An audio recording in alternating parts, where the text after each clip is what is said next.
वरिष्ठ नेता और पूर्व उप मुख्यमंत्री छगन भुजबल ने आज नासिक में मीडिया से संवाद साधते हुए कई ज्वलंत मुद्दों पर अपनी राय स्पष्ट रूप से रखी। उन्होंने मुख्यमंत्री पद की संभावना, जाति आधारित जनगणना, जिला बैंक संकट, लाडली बहन योजना और शरद पवार पर टिप्पणी जैसे विषयों पर स्पष्ट प्रतिक्रिया दी। असं आहे की आम्ही 91-92च्या दरम्यान जी आमची महात्मा फुले समता परिषद निर्माण झाली, त्यातून आम्ही अनेक मुद्दे घेऊन सतत देशभर रॅलीज घेतल्या, महाराष्ट्रात खूप घेतल्या, परंतु रामलीला मैदान दिल्लीमध्ये ते सुद्धा आम्ही पूर्ण भरलं होतं. पटण्याचं गांधी मैदान फार मोठं आहे, 7 लाखाचं, ते भरलं होतं. हरियाणा, पंजाब, राजस्थान, यूपी, MP सगळीकडे आमच्या रॅलीज झाल्या. त्याच्यातली पहिली मागणी ही होती की आपण आमची जात गणना करा. सगळीकडे आमची ही सतत मागणी, जिथे जिथे आमच्या रॅलीज झाल्या महाराष्ट्रात, महाराष्ट्राच्या बाहेर, त्या ठिकाणी आम्ही हीच मागणी केली, आमची जात गणना करा. याचं कारण असं आहे की 1931 साली इंग्रज सरकारने जात गणना केली, पण त्याच्या अगोदर 6-7 वेळा ज्या काही त्यांनी जनगणना केली त्यामध्ये ते त्यांनी केली होती. शेवटची 1930-31 साली, 31 सालचं. त्याच्यानंतर जे महायुद्धाला सुरुवात झाली त्यामुळे ते सगळंच बंद पडलं. त्याच्यानंतर स्वातंत्र्य मिळालं आणि स्वातंत्र्य मिळाल्याच्या नंतर ज्या जनगणना झाल्या त्याच्यामध्ये जात गणना काही झाली नाही. हे कशासाठी आम्हाला हवं आहे? उगीच काहीतरी कोणाला कामाला लावायचं सरकारला म्हणून नाही. पण मंडळ आयोगाने आम्हाला सांगितलं की त्यांनी तो अभ्यास केला देशभर आणि 54% हे ओबीसी आहेत संपूर्ण देशामध्ये, भटक्या विमुक्त आणि ओबीसी. आणि मग त्याप्रमाणे आम्हाला 27% आरक्षण त्यांनी दिलं.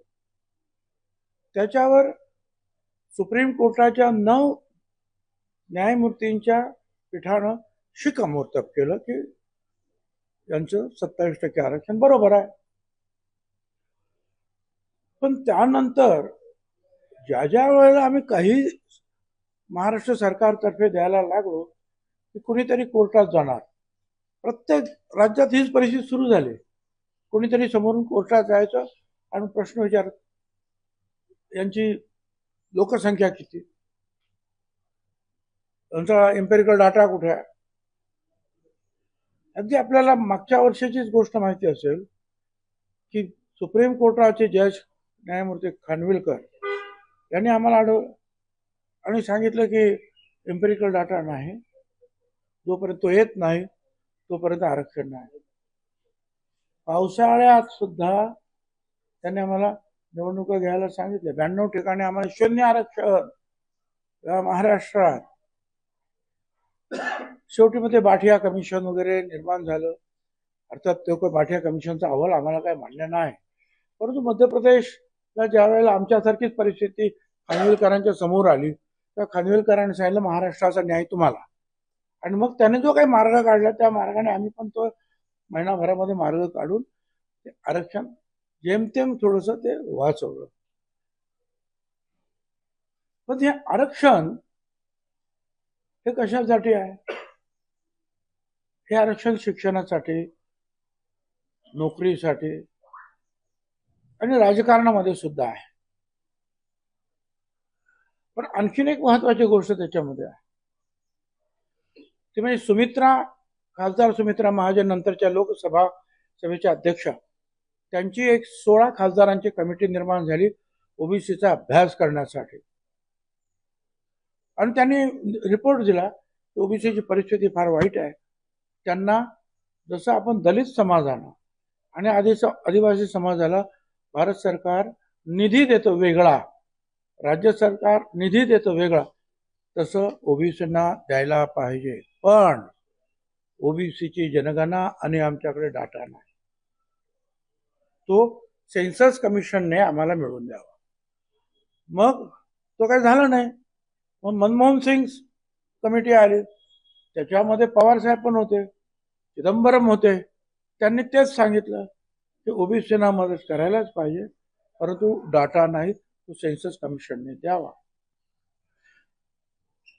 2010ला आम्ही सुप्रीम कोर्टात गेलो, समता परिषद, आणि सांगितलं की 11ला जी जनगणना सुरू होईल 2011ला जातगणना करा.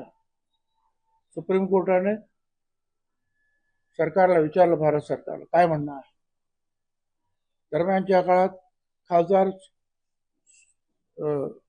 आमच्या समीर भुजबळ त्यांनी मुद्दा उपस्थित केला लोकसभेत, आणि त्यांना स्वर्गीय मुंडे साहेब, लालू प्रसाद यादव, शरद यादव, मायावती, मुलायम सिंग यादव, काँग्रेसचे काही लोक सगळ्यांनी सपोर्ट केला. काँग्रेसच्या मंत्रिमंडळामध्ये पवार साहेबांनी सपोर्ट केला. 100 खासदार उभे राहिले, आणि मग प्रणब मुखर्जीने सांगितलं की आम्ही करतो म्हणून. त्यामुळे सुप्रीम कोर्टातली केस आमची मागे आली. ठीक आहे, पण त्यांनी ते सेन्सस कमिशन कडून करायला पाहिजे ते केलं नाही, आणि प्रत्येक राज्यावर सोपवलं की ग्रामविकासने गावात करायचं, नगर विकासने नगरात करायचं, आणि ते काही बरोबर झालं नाही. तो डाटा अजूनपर्यंत काय आला नाही. थोडक्यात म्हणजे आमची पण त्यावेळेला फसगत झाली.